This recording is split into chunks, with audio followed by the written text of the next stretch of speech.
Kanina nag-ride ako gamit etong murang bib short na nabili ko sa Shopee. Tinesting ko na siya. Kaya may feedback na tayo. Yung mga bib short, meron niyang rating kung ilang hours ba. Effective ba yung padding niya. Karaniwan makikita mo yun sa mga mas pricey na mga cycling bib short. Naka-indicate sa kanila kung ilang hours ba tinatagal nung padding nila. Ibig sabihin, kung gaano katagal nakaupo dun sa bike, pag na-compress siya, eventually, mababawasan yung effectivity niya. Na babalik lang pagka nilaban na ulit yung bib short. Ganun nangyayari. Yung ganong info kung ilang hours, makikita mo yun sa mga mas pricey. Kasi niyayabang nila yung quality ng foam or nung padding na ginagamit nila sa mga yun. Eto, sobrang budget lang na ito. Sa kanila, hindi naka-indicate kung ilang hours. Ang karaniwan sa mga ganun, yung mga sobrang mga ninipis, tulad na ito, nasa 2, ganun, 2 hours. Habang mas kumakapal, mas gumaganda, naging 3 hours, 4 hours, iba pa nga, 6 hours.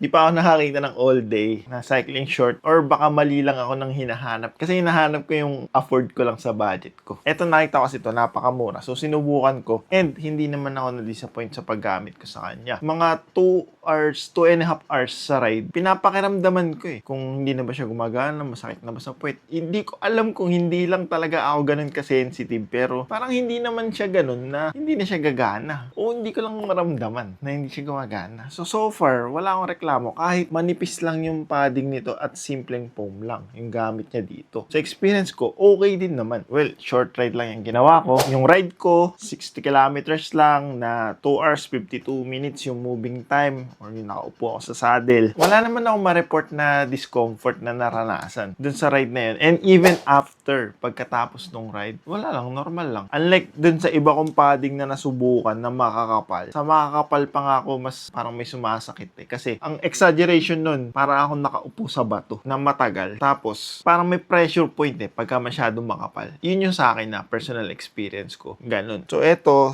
since napakamura lang, pwede na pang araw-araw. Kung kayo, pag nagra-ride kayo, nag-underwear pa kayo, tapos nag-short kayo, tanggalin nyo na yung underwear, wag na kayong maganon. Ganito na lang gamitin yung panloob, mas komportable siya. Pag ito yung papanloob nyo, wag na kayong magbibrief, hindi na kailangan yun. Ako, pormahan ko, ganito lang, tapos nag-short lang ako, tapos t-shirt, tapos saktong tight lang. Pwede na, nairaraos naman, kahit napakamura lang. Yun lang, hindi ko mapapaniwalaan dito, sobrang napakamura lang niya kasi. Tapos buong bib na siya. Ayun. Kung problema dyan may sumasakit sa puwet nyo kapag nagra-ride kayo, baka kailangan nyo na nakapadded na short, try nyo to. Sobrang mura lang. So, hindi nyo magustuhan, mura lang naman. Kung hindi pa kayo ready mag-commit sa mga mamahalin na mga bib short kasi meron talaga na sobrang tataas ng price sa pagdating sa mga ganito. Kahit ako, di ako makapaniwala na umaabot ng ganong presyo yung mga ganito. Kaya siyempre tayo, simpleng kapadyak lang naman tayo, simpleng padyakan lang din ginagawa, pwede na rin yung ganito. Lalagay ka lang dyan sa baba, check nyo na lang.